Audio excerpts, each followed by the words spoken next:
So మనం గత కొన్ని రోజులుగా లిక్కర్ స్కామ్ అంశం గురించి మనం మాట్లాడుకుంటూ వస్తూ ఉన్నాం. సో మొత్తానికి కొంత కొలిక్కి వచ్చినట్టు మాత్రం కనిపిస్తూ ఉంది. లిక్కర్ స్కామ్లో కల్వకుట్ల కవితని ఈడీ అధికారులు అరెస్ట్ చేసి ఢిల్లీకి తరలించి విచారిస్తూ ఉన్నారు. సో ఈ ఎపిసోడ్ ఎట్లా చూస్తూ ఉన్నారు? అరెస్ట్ అవుతారని మీరు భావించినారా, లేదు ఇది తప్పుదోవ పట్టించే అవకాశం ఉంటుందని మీరు అనుకున్నారా? కల్వకుంట్ల ఆడబిడ్డగా కవితకి ఈరోజు ఈ దుస్థితి సంభవించడం అనేది వాస్తవంగా దురదృష్టకరం.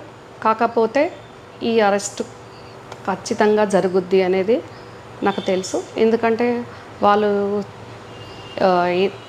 ముందు వెనక ఆలోచించకుండా ఆ స్కామ్లో పార్టిసిపేట్ అవ్వడము, ఆ తర్వాత ఆధారాలు దొరకడము డెఫినెట్గా ఈ పరిస్థితికి దారితీస్తుంది అనేది నాకు తెలుసు. ఎందుకంటే కూడా ఇదివరకు కల్వకుంట్ల కుటుంబ సభ్యులుగా మా వాళ్ళు ఉద్యమ కాలంలో ఉన్న వాళ్ళ ఏంటి పరిస్థితులు అనుకోవాలన్నా, మైండ్ సెట్ అనుకోవాలన్నా డిఫరెంట్.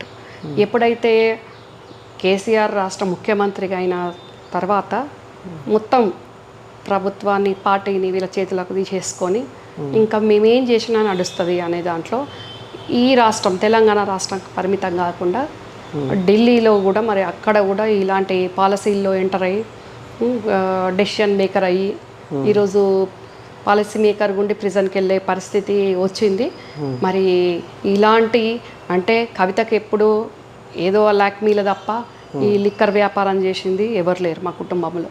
వాస్తవంగా ఇంటి మన్మళ్ళు ఎవరు కూడా చాలా పెద్ద కుటుంబం కాబట్టి ఎవరు కూడా లిక్కర్ వ్యాపారం చేయలేదు.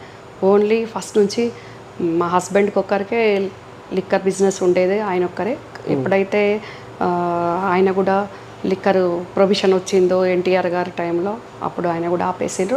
తర్వాత కూడా కేసీఆర్ గారు ట్రాన్స్పోర్ట్ మినిస్టర్ ఉన్నప్పుడు కూడా మా హస్బెండ్ ఇదే మాగుంట శ్రీనివాసులు రెడ్డి గారితో తనకు కొన్ని ఫ్రాంచైజెస్ ఉండే హస్బెండ్కి, ఇంకా వాళ్ళతో కావాలి అని అంటే కూడా అప్పుడు కేసీఆర్ ఒకటే మాట చెప్పిండ్రు, ఇది ఇప్పుడు మీకు ఉన్న వాటితో చేసుకోండి, డిస్ట్రిక్ట్ లెవెల్లో మీకు ఆల్రెడీ స్టేట్ వచ్చినాయి కదా, కానీ ఆంధ్ర వాళ్ళతోటి అందులో ఆ లిక్కర్ అనేది ఇప్పుడు చాలా అది ఒక రకంగా అందులో మనము ఏ రకంగా మోసం జరుగుద్ది, ఏ రకంగా ఇరుక్కపోతే చాలా ఇబ్బందుల పాలు కావాల్సి వస్తుంది అని ఆయన చెప్పి అప్పుడు హస్బెండ్ అడిగిన దానికి కూడా ఇప్పించలేదు, ఒప్పుకోలేదు. ఇంకా వేరే పనులు చేసుకోండి కానీ అందులో వద్దు, లిక్కరు అవసరం లేదు అని తనకు అప్పుడు బీర్ ఏజెన్సీస్ ఉండే, స్టేట్ ఏజెన్సీస్ హస్బెండ్కి ఈ లిక్కరీ కావాలి అని అడిగితే కూడా యాక్సెప్ట్ చేయలేదు. అప్పుడు హస్బెండ్కే ఇంటి అల్లునికే యాక్సెప్ట్ చేయను ఆయన కూతురును లిక్కర్ స్కామ్ చేయమని చెప్పారు కదా. కానీ వీళ్ళు సంతోష్ కవిత ప్రతి చర్య, ప్రతి అడుగులో, ప్రతి దాంట్లో కూడా అశకుని సంతోష్ గాడు ఉంటాడు.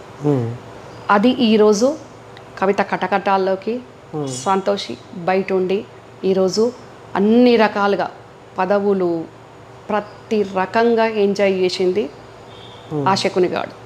ఈరోజు కటకటాల పాలయ్యింది కవిత.